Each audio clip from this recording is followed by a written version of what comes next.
Welcome to scriber. हाय बच्चों, कैसे हो आप सब। आज हम एक बहुत ही दिलचस्प कहानी सुनाने वाले हैं। आज की कहानी बहुत मजेदार है। चलो शुरू करते हैं। ये कहानी है एक छोटे से गांव की, जहां गर्मी खूब सता रही थी। सूरजपुर नाम का ये गांव अपने नाम की तरह ही सूरज की तेज किरणों से झुलस रहा था। सूरजपुर एक बहुत ही सुंदर गांव था, जहां हरियाली और शांति का वास था। सूरज तेजी से चमक रहा था और सब लोग गर्मी से बेहाल थे।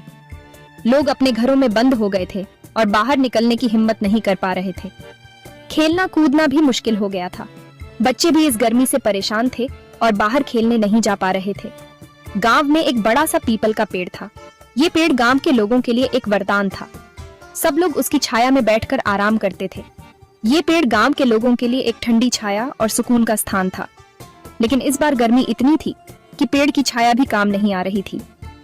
लोग परेशान थे और उन्हें समझ नहीं आ रहा था कि क्या करें। गांव के बच्चे राधा, मोहन और छोटू परेशान हो गए। वे भी इस गर्मी से बचने का कोई उपाय ढूंढ रहे थे। उन्होंने सोचा, कुछ तो करना ही पड़ेगा।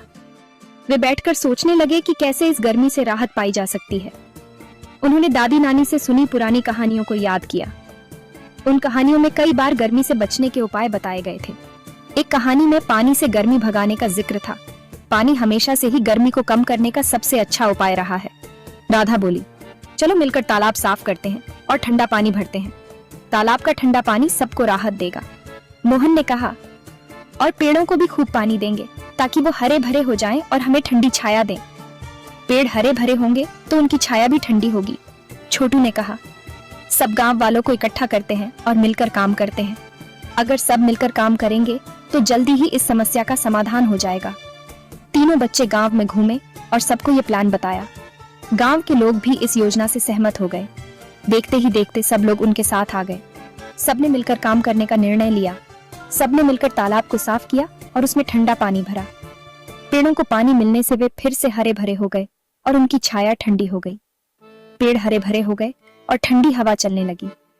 गांव में तालाब का ठंडा पानी और पेड़ों की छाया से सबको राहत मिली। लोग फिर से अपने कामों में लग गए और बच्चों ने भी खेलना शुरू कर दिया। बच्चे फिर से खेलने लगे और बड़े भी अपना काम करने लगे। गांव में फिर से खुशहाली लौट आई। इस कहानी से हमें क्या सीख मिलती है? ये कि मिलकर काम करने से कोई भी मुश्किल आसान हो जाती है। जब हम सब मिलकर काम करते हैं तो बड़ी से बड़ी समस्या का हल निकल आता है। और हाँ, हमें हमेशा प्रकृति का ख्याल रखना चाहिए, क्योंकि वही हमारा ख्याल रखती है। प्रकृति की देखभाल करना हमारी जिम्मेदारी है।